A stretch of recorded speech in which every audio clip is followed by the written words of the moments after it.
Ini sedikit terakhir mau saya sampaikan karena penting. Nabi Muhammad beliau menyampaikan qala Nabi Muhammad sallallahu alaihi wasallam, man ta'adda bihi syaikhuhu ibtalallahu ta'ala bisalasi baliyatin. Barang siapa menyakiti gurunya maka dia akan dicoba dengan 3 hal. Menyakiti tidak secara langsung tapi kadang juga secara tidak langsung. Yang pertama al-ula nasyama hafidau, dia akan dicoba dengan segala sesuatu yang dia hafalkan, yang dia pelajari akan lupa.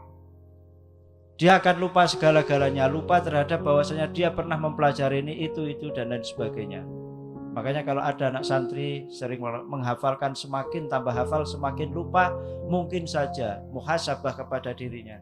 Apakah saya sering menggunjing kepada gurunya, kepada kiainya, kepada bunyainya, ataupun kepada siapa saja yang itu sebenarnya tidak boleh. Yurisul nasya, menjadikan lali, lupa. Dan orang mencari ilmu pasti tidak akan lepas dari 3 hal. Al ilmu ma'anurin, al ilmu bila nurin, bila ilmin bila nurin.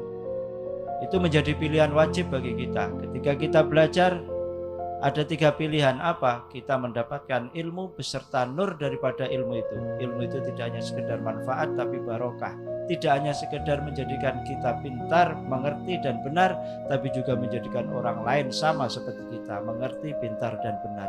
Maka dia akan mendapatkan ilmun ma'anurin, ilmu dengan cahaya dari ilmu tersebut.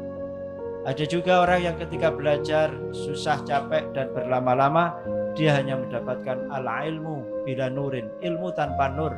Ilmu saja, dia pintar saja tapi belum ada kualitas benar dalam ilmu tersebut, sehingga masuk dalam kategori man yajdad ilman walam yajdad hudan walam yajdad minallahi illa bu'dan, ilmu yang tidak menambah nilai-nilai ketakwaan dan ketakutan kita kepada Allah Subhanahu wa taala.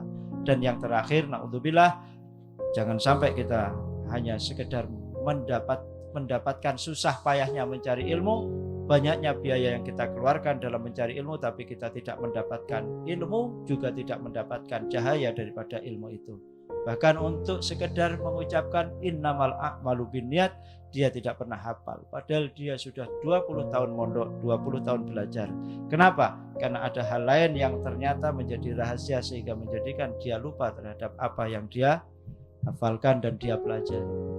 Itu yang pertama, cobaan yang pertama. Jangan sekali-kali kita punya perasaan suudzon kepada dosen, kepada guru kita. Wah, gak masuk aku dosen kira penak mulang, geremeng. Dia geremeng, bicaranya gak jelas tapi doanya terdengar lantang di langit.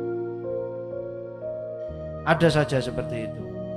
Maka jangan pernah kita mengatakan sesuatu yang tidak mengenakan kepada guru-guru kita, kepada senior kita. Yang kedua, orang jika mencederai perasaan gurunya, dia akan dicoba yang kedua. Apa? Wasaniyatu kalla lisanuhu, keluh lisannya, berat ketika mau mengucapkannya, sulit untuk berbuat mauidhah, mengucapkan mauidhah atau input hasanah.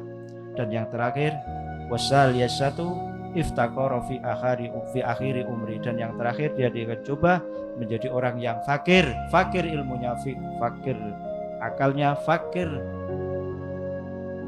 hartanya dan fakir segalanya. Kalau sudah fakir maka dia akan menjadi orang yang sangat miskin. Karena beda orang miskin dan orang fakir. Di sini bukan miskin fi akhiri umrihi, tapi iftaqara fi akhiri umrihi, fakir, orang yang selalu tidak terpenuhi kebutuhannya. Sebanyak apapun dia mengumpulkan dan seberat apapun dia bekerja, selalu saja dia merasa kurang.